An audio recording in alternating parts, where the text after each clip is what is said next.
On this week's edition, we'll hear from Fredericksburg Mayor Mary Katherine Greenlaw and have her reflect on her 12 years as Fredericksburg's mayor.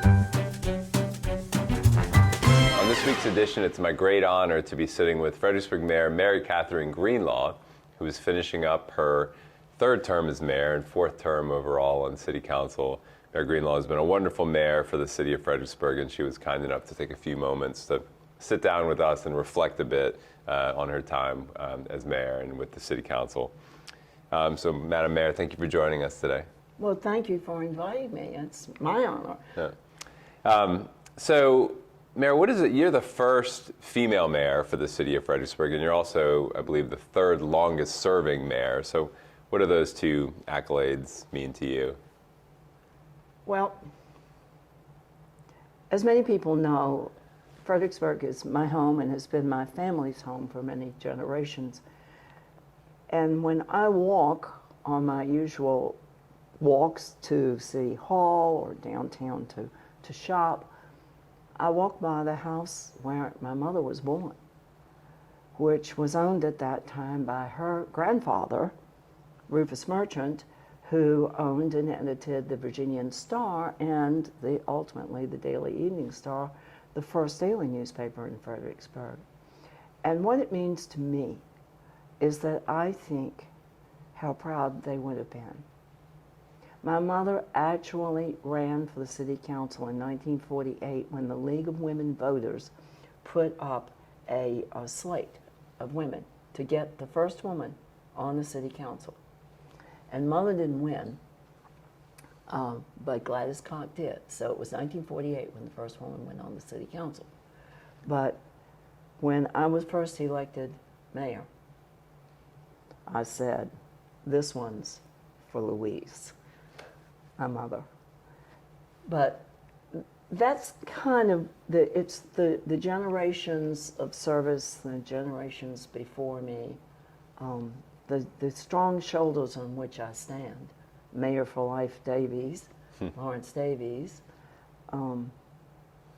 But it means a lot to me because it would have meant a lot to my family. Absolutely, I'm sure you're right. The mayor, in addition to her 12 years being mayor and 4 years being on council, was also on the Planning Commission for 12 years. So you've been at the public service thing now for almost 30 years. So during that time, how do you think Fredericksburg has changed for the better? Oh my. Well, I can't say there's been dramatic change, but definitely the vibrancy of our downtown. I think our relationships with the UMW are really strong now. We're using that asset well. The citizens of Fredericksburg have always been involved. I mean, you look at HFFI and what it did to save downtown when they were plate glassing all the old buildings, or you look at the Arts Center, you look at MICA. I mean, the citizens of Fredericksburg always show up, but I feel like the community involvement now is strong, and I'm proud of that. And the economy is very strong. We've had just a wonderful staff. So changing for the better, I like to think we're always getting better. But I suspect that the vibrancy of downtown would be the first thing that would jump out at me. As far as some of the accomplishments that City Council, that you've been part of on City Council, what are some of those sort of proudest moments that the council has achieved during your time? Well, there are some things of which I'm very proud that I can't take credit for, but that I'm really glad to have been in the room. And one of those is the vision. The fact that, you know, everybody has a vision and a goal and a mission statement, but we have a working document where the City Council reviews every 2 years and sets priorities and says, okay, this is how we're going to get there.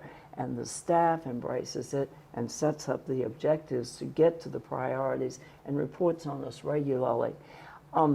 Fredericksburg has what is familiarly known as a strong manager, weak mayor form of government. And truly, that is the way it is.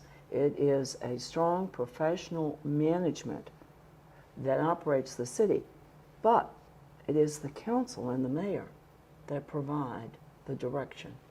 And to have a working document that has a strong vision, that's reviewed regularly, that's adopted by the staff, that's a real accomplishment. Not every community has it by a long shot, and I'm very proud of that. I'm also extremely proud of the way the city came out and participated in a very difficult decision, what to do with the auction block, at the slave auction block as it's known. We spent almost 2 years in small groups, in citywide forums, with hundreds of people participating, to, as a city, make a difficult decision and make it well, and make it with an ongoing future solution, which was we recognized that we weren't telling all of our history. And we are working now to do that, collecting the stories, all the stories. There's so much rich history here. And, you know, as a result, we have an African-American curator, a curator of African-American history that works for the museum and the city. But most importantly, we have enriched our knowledge of who we are and where we came from in a very, I think, constructive way. I'm very proud of the citizens of Fredericksburg for participating in that and the council for leading it. Absolutely. Those are all great accomplishments. So to take it to a little bit of a more personal level, like what have been some of the most fulfilling parts about being the mayor of the city of Fredericksburg for you personally? People. The incredible staff we have and how devoted they are to the city and the citizens. I mean, I love it.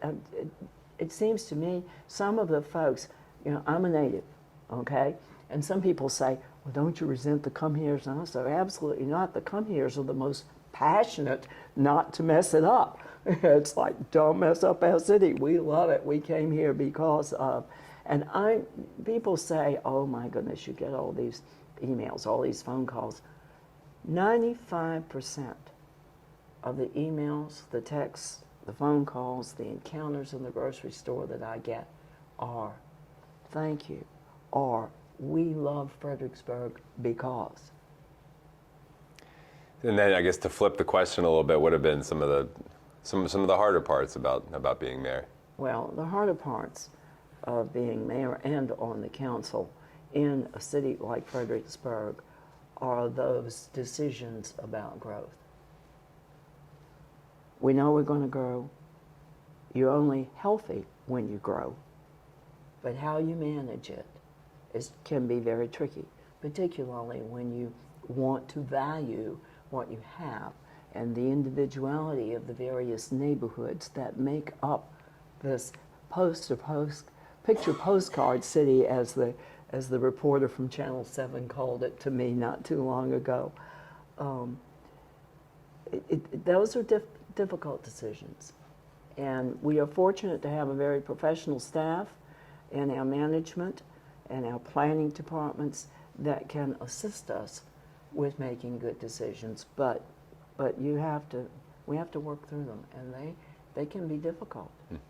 So what advice would you give to Fredericksburg's next mayor, who's no stranger to being on city council? Carrie Devine's current city council member will be the next mayor. What advice would you give to Ms. Devine for how to serve as mayor? The mayor really serves as a liaison between the staff and the council.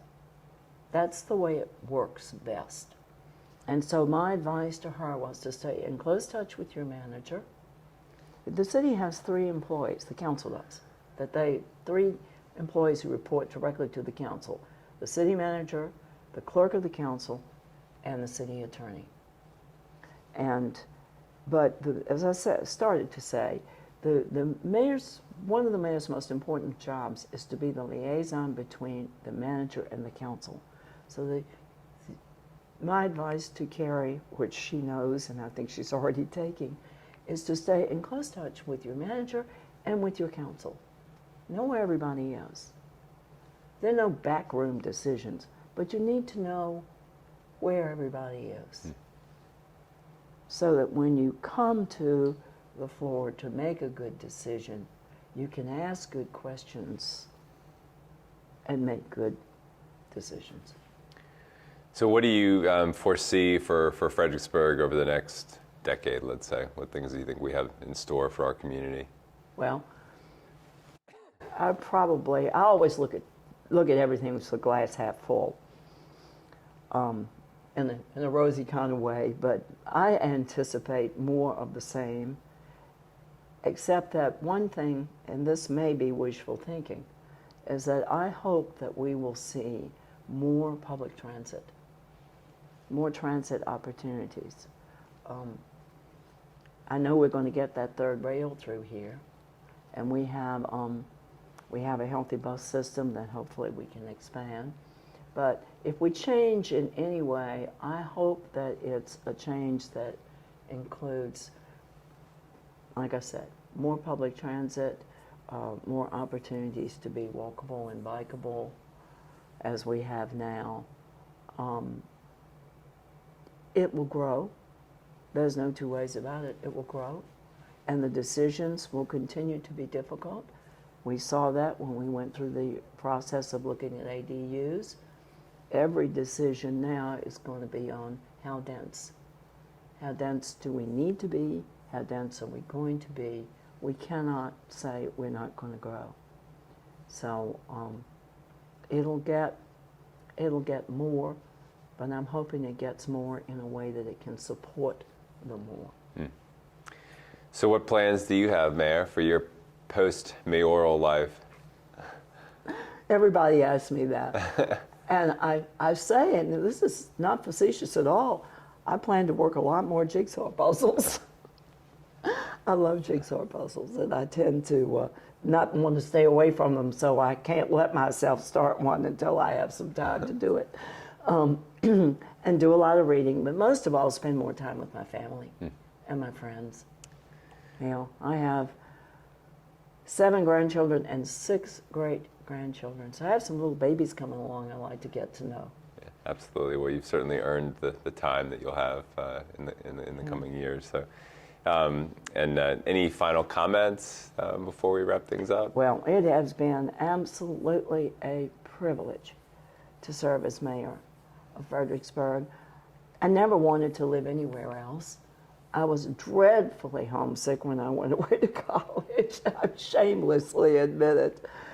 And I love the city so much, and I'm so proud of all that it accomplishes, and so glad that we have the people who are moving here love it and appreciate it.